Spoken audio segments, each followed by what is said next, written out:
Hi everyone! Today, I am going to show you how to download and install Roblox on PC. First thing to do is to go to Google Chrome and kindly write Roblox here. First, always make sure that you're logged in into your Microsoft account. So as you can see here, upon logging into Roblox, visit any experience and click on the green play button. A pop-up window will appear informing you that Roblox is installing. Now you can download and install Roblox.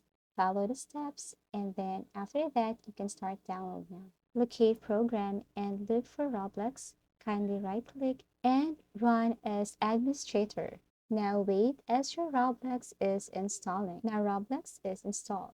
Once installed, Studio will automatically open. So as you can see here, you can freely choose any of the game you want to play.